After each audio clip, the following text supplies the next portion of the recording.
Hello everyone, back for another video on my channel.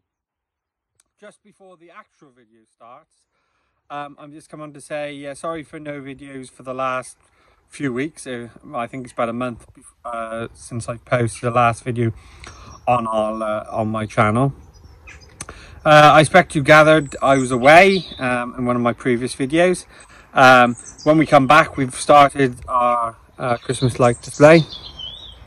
Just to say something quickly about the Christmas light display, we're doing it again for charity this year. This year's charities we've chosen, again, St Michael's Hospice in Herefordshire is the one charity. The other charity we have gone with is Macmillan as well. Two fantastic charities. If you can come by and support us, either by coming by and putting a donation in the donation bucket, or you can go on to our Facebook page, Farming Year, and there'll be a Just Giving page on there for you can donate that way. In this video, what's going to start, everyone's going to say it's a dry video.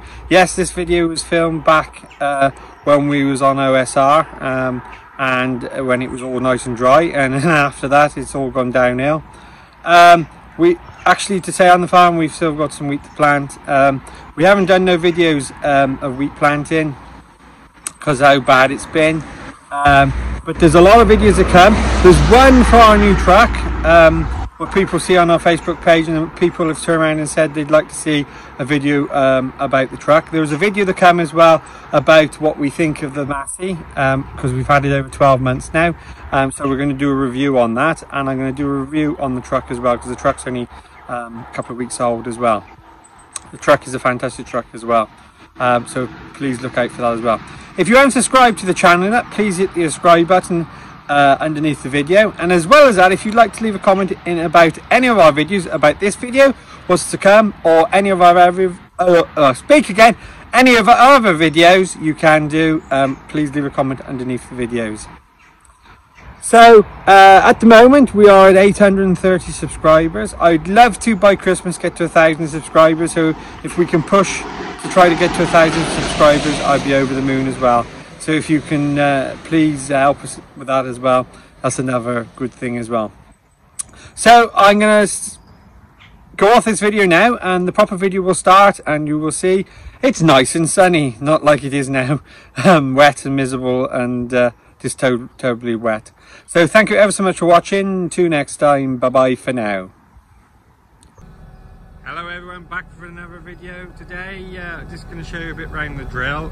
We are on planting OSR, Oldsley Ray. We planted that field next door. Because we got some rain coming in tomorrow, there's going to be a fair drop of rain, and we might have to go combine this afternoon. We're going to plough this one, and we got some grass in the field as well what wants to be ploughed in as well, so we're going to plough this one.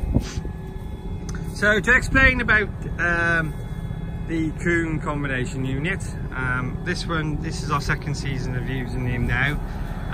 He's LC302. You can see he's a disc unit. He's 24 coulters on him, and he's a 3-meter machine. And if I show you all the way across, you can see the disc coulters.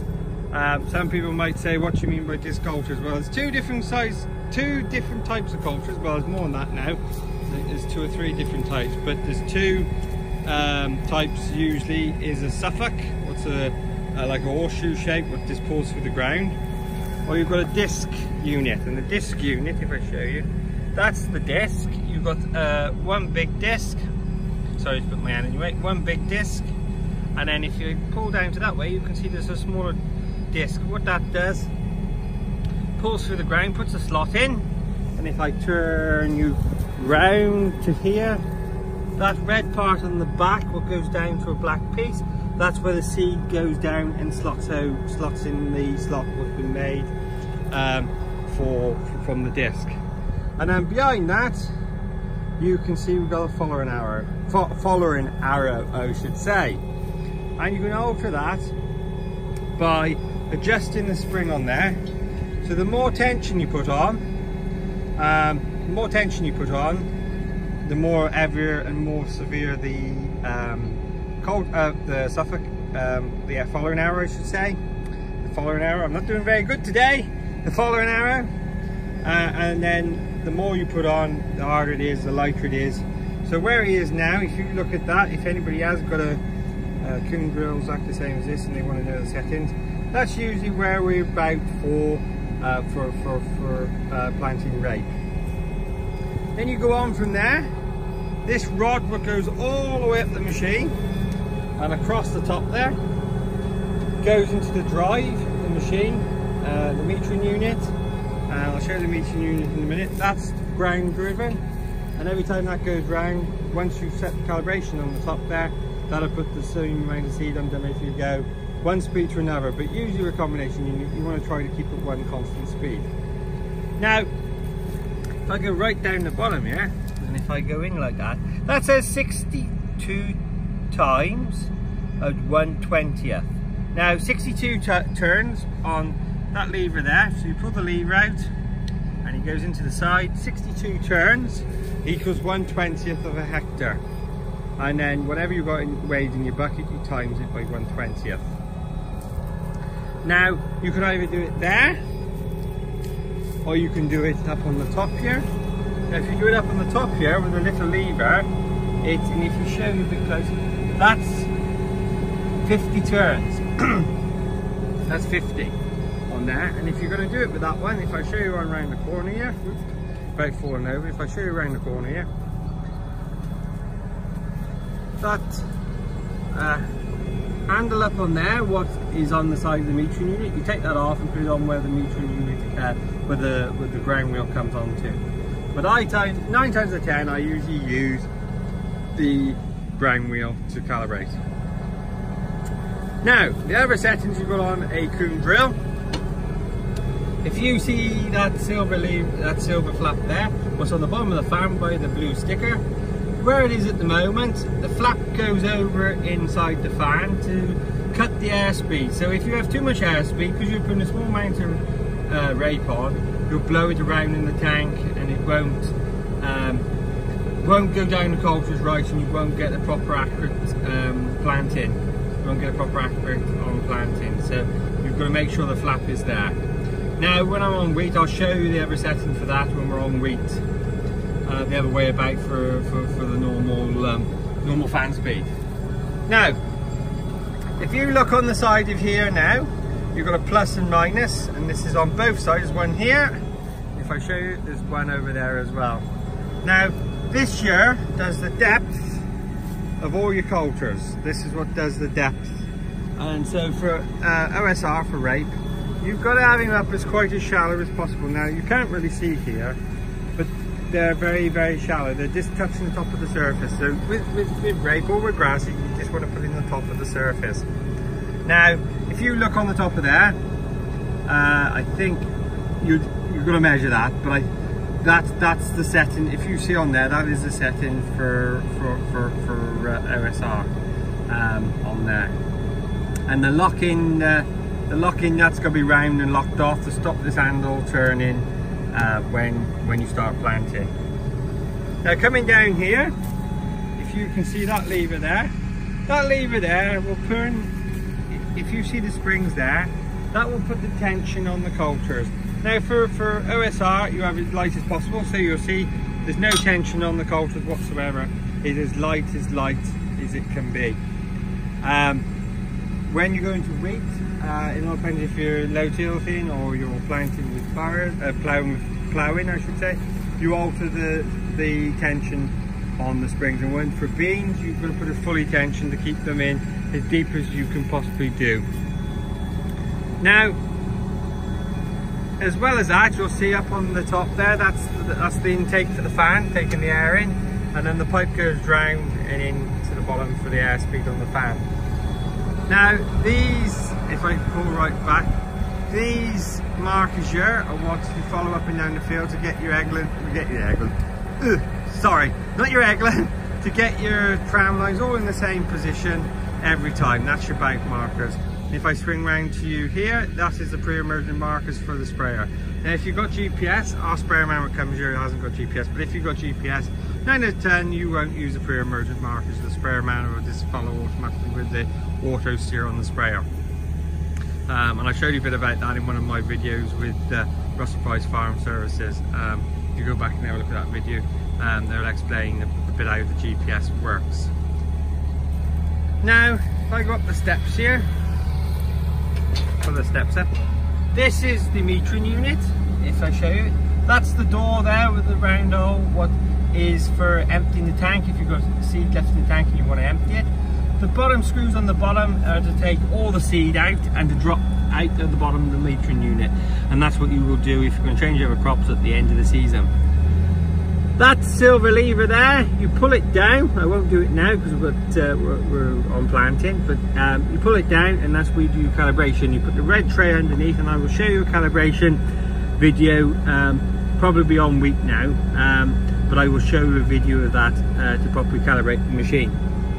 Now that dirty dial there, what's full of dust and full of dirt, is a dial which you move up and down for your calibration. So you look on your chart up here, for rape, for beans, for grass seeds, for barley, whatever.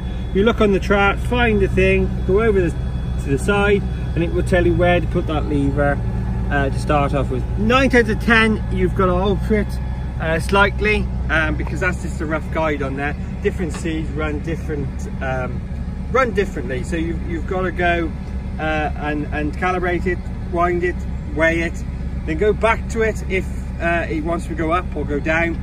And then when you do your first bag of seed, just keep an eye on it. Don't think because you've calibrated it, the drill's going to drill it the same. 9 times out of 10 it will do it, but sometimes you've got to alter it as you drill the first bag. Just slightly. I don't mean turn the dial, I don't mean turn the lever 2 or 3 times. If you do that, you're miles out, you're going to make a mess. But if you just a little bit, it's just a bit of a turn, just to make sure the flow is quite right. Now, in there, I will show you when I swap it over onto the next rate, onto our next crop. Inside there, there's cogs, what does the drive, the speed. And so when you turn that lever, that will move the cog inside for the speed of the metering unit, either go faster or and open him up and go up and down the flights on the drill. But in there you'll see there's 2 red levers, which you're going to put them across for mono seeding, and you'll see on the dial, well, I'll show you in another video because this video's going on long enough now, there's a dial on there which you slit over for mono, and then when you finish you turn it back around, slot the drive across, and then you go back into normal rate of seed. Now, just to show you in the tank and for people to see what rape seed looks like, if people don't know what it looks like, there's a bag of it just to show you. That is rape seed in there. It's blue, little blue seed, and we put hardly anything on per hectare. Like wheat, you could put 150 to 140 kilos a hectare. With rape, you'll put in between. This one I think is touching 3 kilos a hectare. It might be a bit less if I can. I don't know where my sheet is now in the cab, but I think it's a little bit less than that. But that seed there will do probably about 6. Not that what's in there, but what's in this bag, I should say. We'll probably do about 6 acres. 3, a bit more. Yeah, a bit less than that. 3. Yeah, about 6 acres. They'll do a bag will. But that's not the same as everybody's seed. Different companies and different varieties have different quantities of seed on per hectare. But the hardest crop I would say to plant is OSR, stubble turnips, OSR. Grass is not too bad. Wheats, I like planting wheat. Beans can be awkward because they flow. They're hard to plant because there's a high rate which we're putting on. So going back to the drill now, digressing I was. That people might say to me, what's that tube there for?